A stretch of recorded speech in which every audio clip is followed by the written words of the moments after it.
आज राजनीतिक दल है। राजनीतिक दल के तौर पर तथ्यों के साथ, प्रमाण के साथ हमारा कर्तव्य है हम लोगों का कि हम ये जानकारी जनता के बीच में आपके माध्यम से रखें। जहां तक लोगों को लीगल मदद देने की बात है, जैसे राजेश शाह का मामला है या मेडिकल कॉलेज के अवैध कब्जा का मामला है, उसको लीगली प्रोसेस किया जा रहा है, लेकिन आपको जरिए पहले जनता को बताया तो जाए कि ये लोग कर क्या रहे हैं। प्रशांत जी पटना की सड़कों पर एस्टेट के अभ्यर्थियों को जमकर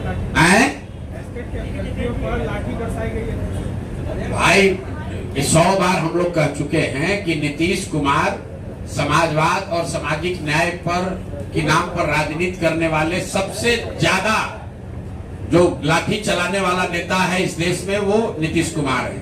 कई लोग हमको कहता है कि भैया आप उनके स्वास्थ्य पर मत बोलिए, बड़ा अब दया आती है, अब बेचारगी हो गई है नीतीश कुमार की।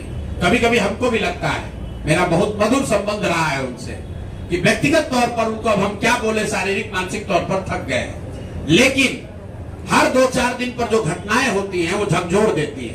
कल आपने देखा एक नए बच्चे को, 20-22 साल के एक बच्चे को पुलिस वाला वर्दी में जूते से, पैर से, जूता से उसको मार रहा था। आप बताइए, ये मानसिक तौर पर थका हुआ बीमार व्यक्ति नीतीश कुमार अपने बंगले में बैठकर बिहार के युवाओं को, पुलिस को ये अलाउ किया हुआ है कि ये जूता से जाकर मारो। इस व्यक्ति के प्रति कोई सिंपैथी होनी चाहिए? नहीं होनी चाहिए। एक सवाल रहेगा, क्या अभ्यर्थियों के साथ आप लोग खड़े रहेंगे फिर से? अभ्यर्थियों के साथ फिर से खड़े रहेंगे? अरे भैया, अभ्यर्थियों के साथ आप ये बताइए कि 3 वर्ष में हम लोगों ने आंकड़ा जारी किया है, 84 से ज्यादा अलग अलग समूहों पर लाठियां चली हैं पटना में।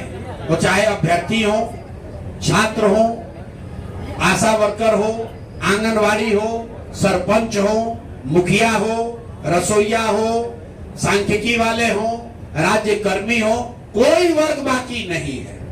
हर आदमी लाठी खा के गया, यहाँ तक कि भाजपा वाले नेताओं को भी दौड़ा दौड़ा के नीतीश कुमार के पुलिस ने मारा। और फिर भी ये भाजपा वाला इतना डरपोक है कि सत्ता के लालच में, कुर्सी के लालच में, यही केजरीवाल जी को पीट पीट के यहाँ पर डाक बंगला में लाल कर दिया था, और अभी नीतीश कुमार को भगवान बता रहा है। क्यों? सत्ता का लालच है।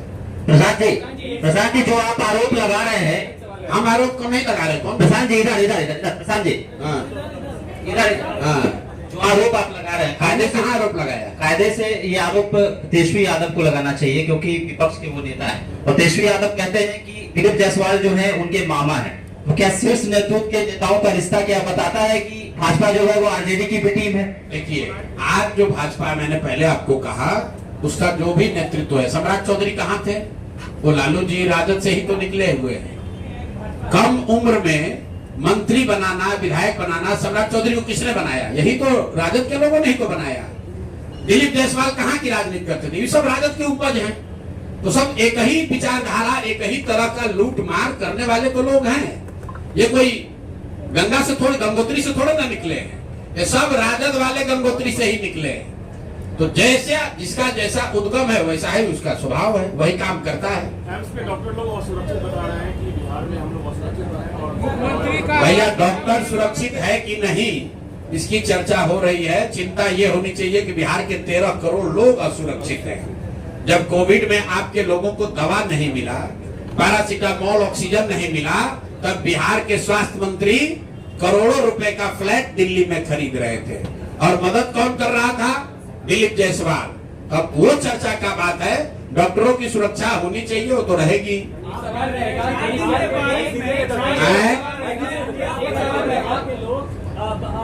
पहले आप लोग ये बताइए कि दिलीप जायसवाल पर 2 केस जारी हुआ था, आप लोग सब लोग शांत काहे हो गए?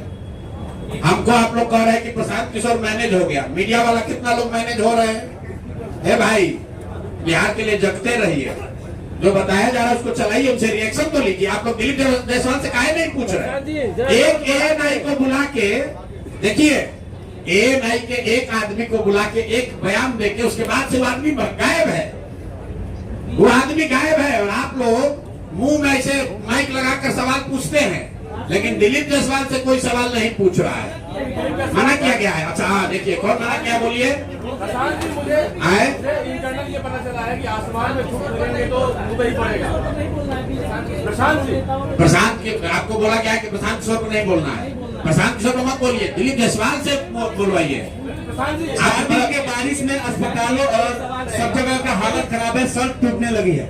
4 दिन के बारिश में सड़कें टूटने लगी हैं, अस्पतालों में पानी सूख गया है, पूरा बुरा हाल है। कुछ चीजों शहरी विकास मंत्री कौन है, बोलिए बोलिए। ए भाई, शहरी विकास मंत्री कौन है? जिस राज्य का शहरी विकास मंत्री नकली दवा बनाने का अपराधी घोषित कर दिया गया, इल्जाम नहीं, आरोप नहीं, राजस्थान में जहां भाजपा की सरकार है, उस सरकार के कोर्ट ने वहां पर जीवेश मिश्रा को फर्जी दवा बनाने का आरोपी बता दिया। वो आपका हमारा नगर विकास मंत्री है, भगवान का धन्यवाद कीजिए कि वो स्वास्थ्य मंत्री नहीं है, नहीं तो अभी तो घर डूब रहा है, पहले लोग भी डूब जाते हैं। नीतीश कुमार जी कैबिनेट में आप कह रहे हैं बिहार को गर्द में डाल दिया, नीतीश कुमार की सरकार कर रही है, नीतीश कुमार कैबिनेट में लगातार इस तरह से बिहार के लिए लगातार आप देख रहे हैं कि सब कुछ देते जा रहे हैं, इसको कैसे? अच्छा ठीक है, देते जा रहे हैं तो भाई हमारी बात मत मानिए, नीति आयोग का वेबसाइट खोल लीजिए। देश का सबसे गरीब राज्य कौन? बिहार। देश का सबसे अशिक्षित राज्य कौन? बिहार।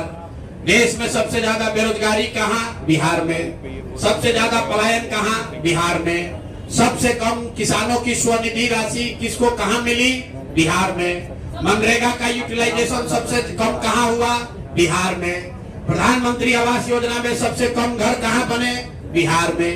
अरे भाई, तुम तो अपनी सरकार की योजना को भी लागू नहीं कर रहे हो। मनरेगा में बिहार सरकार का यूटिलाइजेशन है 39%। अब प्रधानमंत्री आवास योजना में यूपी में बिहार के मुकाबले 10 गुना ज्यादा घर बन गया। किसानों को जो 6,000 रुपया मिलता है, 2,000 रुपया, उसमें पूरे देश में पर कैपिटा बेसिस पर सबसे कम किसानों को बिहार में मिल रहा है पैसा। क्यों? क्योंकि सरकार उसका बैंक और आधार कार्ड भी जमा नहीं करा पा रही है। तो कैबिनेट में क्या फैसला कर रहे हो? कैबिनेट में फैसला ये हो रहा है कि 30 वर्ष में पहली बार लालू का डर दिखाकर अब एनडीए को वोट मिलने वाला नहीं है। जन स्वराज की व्यवस्था आ गई। अगर जन स्वराज नहीं होता तो कैबिनेट में एक प्रस्ताव पारित होता कि लालू का जंगल राज न लौटे, इसलिए एनडीए को वोट दो। अब तो बात चलेगा नहीं। अगर आप कहिएगा लालू का जंगल राज न लौटे तो लोग कहेगा हाँ भाई लालू का जंगल राज न लौटे, लेकिन तुम भी मत लौटो, अब जन स्वराज लौटेगा, जन स्वराज आएगा। तो अब वो डर से, देखिए इसका डर मैं हमेशा कहता हूं, आप लोग कहते हैं कौन जीतेगा कौन हारेगा, जन स्वराज के होने से हम लोग का कोई विधायक नहीं, कोई मंत्री नहीं, हम लोग ना पक्ष में ना विपक्ष में, लेकिन जन स्वराज का डर इतना है कि 20 वर्ष में जो वृद्धों का, दिव्यांगों का, विधवाओं का पेंशन 400 रुपया से बढ़कर 410 नहीं हुआ, वो एक ही बार में 1100 हो गया।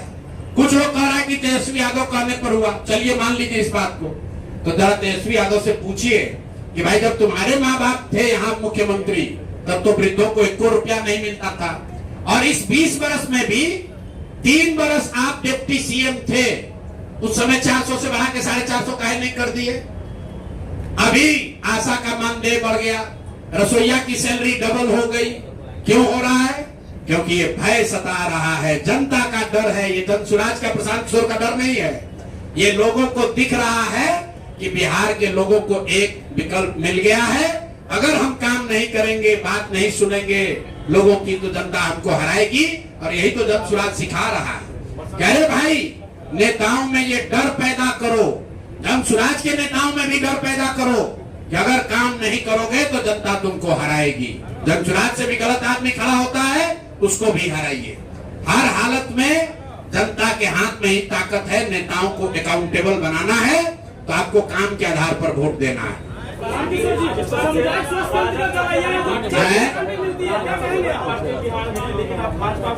हो गया यार। क्या इसका मतलब ये है कि आप ये मान लिए हैं कि एनडीए सरकार बनने जा रही है बिहार में? अरे हम तो ये मान लिए हैं कि एनडीए और जन स्वराज में मुकाबला है। राजद को मरे हुए आदमी पर कितना बोझ डालिएगा? वो अपने खत्म है दल, भाई वीरेंद्र यादव के बारे में भी आप अरे भाई, आप भाई वीरेंद्र यादव को हम काहे बोले? जो यहाँ पर सत्ता चला रहा पहले उसको पकड़े। मान लीजिए भाई वीरेंद्र यादव ने गलती किया, तो सत्ता में जो बैठे लोग उसको काहे नहीं अरेस्ट किया? उसको अरेस्ट करना ना चाहिए था।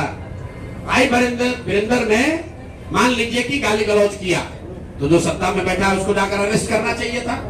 क्यों नहीं अरेस्ट किया? हम लोग तो पहले कह दिए कि दिलीप जायसवाल जो भाजपा के प्रदेश अध्यक्ष हैं और राबड़ी देवी के मुंह बोले भाई है, वो बतवा नहीं सुन रहे हैं।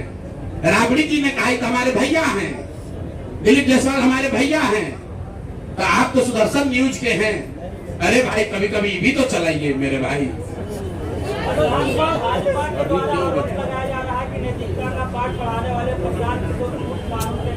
किस में? अभी तो तुम बताए भैया, प्रशांत किशोर ने कौन सा चोरी किया, हमने किसको ठेका दिया, कौन बालू शराब माफिया का काम किए, कौन सरकारी पद पर है, कोई पदाधिकारी बता दे हमने उसको कभी फोन किया हो, ट्रांसफर पोस्टिंग कराया हो, किसी को ठेका दिलवाया हो, हमारे घर परिवार दूर दुराज का आदमी भी कोई बिजनेस व्यापार करता हो बिहार में तो बता दीजिए।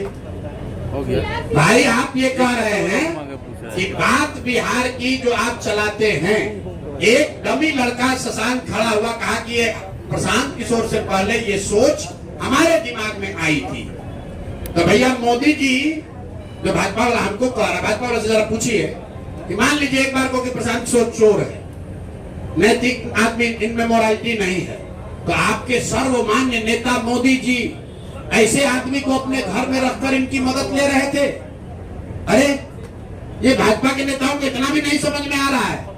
जरा पूछिए तो जाकर मोदी जी से कि सर ऐसे आदमी को जो कि नैतिक रूप से गलत है, उसको आप इतना बड़ा देश का नेता है, आप प्रशांत किशोर का मदद काहे ले रहे थे?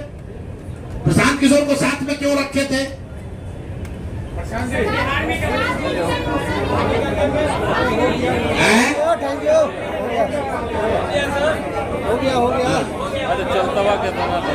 अरे आप कुछ सवाल नेता जिलों से भी पूछिए आप लोग, और अगले प्रेस कॉन्फ्रेंस के लिए भी मटेरियल रखिए। आप जिसको सुनिए, जिसको एक पेपर चाहिए, जिसको पेपर चाहिए आकर हमसे शाम तक पेपर ले लीजिएगा, ताकि बढ़िया से इस पर स्टोरी हो सके।